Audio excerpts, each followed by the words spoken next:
పవన్ కళ్యాణ్ గడ. ఇక ఆడి గురించి చెప్పాలంటే చాలా ఉందయ్యా. సనాతన ధర్మం అంట.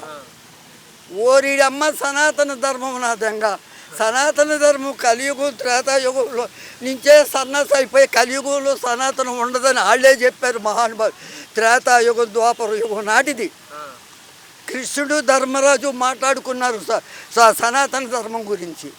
వీడియోకి ఏం తెలుసండి? సనాతన ధర్మానికి మొదటి మెట్లు రెండు: కామం, క్రోధం. అవి ఉండకూడదు. కామం అంటే వ్యభిచారం, క్రోధం అంటే పగ ఉండకూడదు. మీరు ఆ రెండే, వ్యభిచారము పగ చేసుకొని బాగా బతుకుతున్నారు, కానీ సమాజానికి భయపడి బతకలేదుగా. మీకు ఎవడిచ్చాడు సనాతన ధర్మం గురించి మాట్లాడడానికి? పగతో పరిపాలన చేస్తున్నావు. శారీరకంగా వ్యభిచారం 4 పెళ్ళిళ్ళు చేసుకున్నావు, మీ ఇంట్లో వాళ్ళకి చేసావు. ఇది పనికిరాదు. సనాతన ధర్మం పేరు ఎత్తితే నాలుగు కొయ్యాల. సనాతన హిందూ ధర్మం కాపాడేది నేనే అంటాడండి. చేతగానేదోళ్ళు 100 మాటలు మాట్లాడతారు. నేను అంటాను, రేపు ఇక్కడ 1,00,000 మందికి భోజనాలు పెడతానని. సాగొద్దా? మాటలకేమొచ్చి మాటలకి పనికి. కామక్రోధాలు లేనివాడే సనాతన ధర్మం గురించి మాట్లాడాలి. సన్యాసులు, బైరాగులు హోమాలు చేసి యజ్ఞాలు చేసినటువంటి మహాపురుషులే దాని గురించి మాట్లాడాలి. ఈడేవాడండి 4 పెళ్ళిళ్ళు చేసుకున్నాడు, వాళ్ళ కూతురుకి 6 పెళ్ళిళ్ళు చేశాడు, 100 అబద్ధాలు ఆడతాడు. తెల్లారితే పదవి వచ్చిందాక జుట్టు పీక్కొని గెంతులేసి పిచ్చి కుక్క తాగిన కుక్క కోతి చెట్టు మీద డ్యాన్స్ చేసాడు, స్టేజీల మీద డ్యాన్స్ చేశాడు. ఆ డ్యాన్సులన్నీ ఏమైనాయి?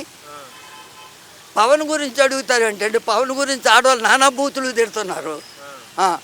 కాబట్టి మోడీ, అమిత్ షా మన రాష్ట్రాన్ని చెడదెంగడానికి కంకణం కట్టుకున్నారు.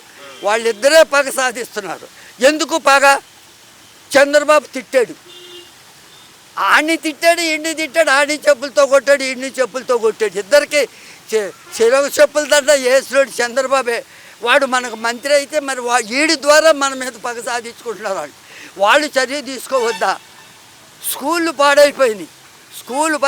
స్కూల్ పిల్లలకు కాగితాలు ఇవ్వటం లేదు, టైస్పెట్లు ఇవ్వటం లేదు, నువ్వు ఫీజులు కట్టడం లేదు. ఫీజు కట్టకపోతే సర్టిఫికెట్లు ఎవలాగిస్తారు అంటున్నాడు లోకేష్ గారు. సర్టిఫికెట్ ఫీజులు కట్టాల్సింది ఎవడరా? నువ్వు, నీ బాబు విద్యాశాఖ మంత్రి, నువ్వు కట్టాలి. స్కూల్ ఫీజులు ఎగదెంగితే స్కూల్ వాళ్ళు మాస్టర్లు పెట్టి బోల్డే జీతాలు పెట్టి టీచర్లు లెక్చరర్లు పెట్టి వాళ్ళు డబ్బు ఇస్తే వాళ్ళకి మీరు పిల్లలకి ఫీజులు ఇస్తామని చెప్పి ఇవ్వకుండా ఉంటే ఎవడు సర్టిఫికెట్లు ఇస్తాడు? వాళ్ళు బాధపడి స్కూల్ పిల్లలు ఏడుస్తూ ఉన్నారు. ఒక పక్క వీళ్ళు ఏడుస్తున్నారు, ఒక పక్క ఎన్జిఓలు ఏడుస్తున్నారు. ఎన్జిఓల సంగతి 18 నుంచి నువ్వేమన్నావు? అధికారంలోకి రాగానే 2వ నెల 3వ నెలలో మీ సమస్యలు పరిష్కారం చేస్తానన్నావు. మొదట మంత్రివర్గంలో చేస్తానన్నావు.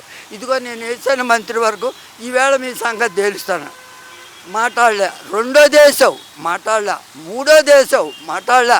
4 మంత్రివర్గాల సమావేశాలు. ఎన్ని మంత్రివర్గ సమావేశాలు అయిపోయినాయి? ఎందుకు నీ ఎన్జిఓలు ఇలాగ ఏడిపిస్తున్నావు? ఇప్పటికి 30,000 కోట్లు 18వ సంవత్సరం నుంచి 25వ సంవత్సరం వరకు బాకీ. ఎందుకు ఇంత బాకీ పెడుతున్నావు?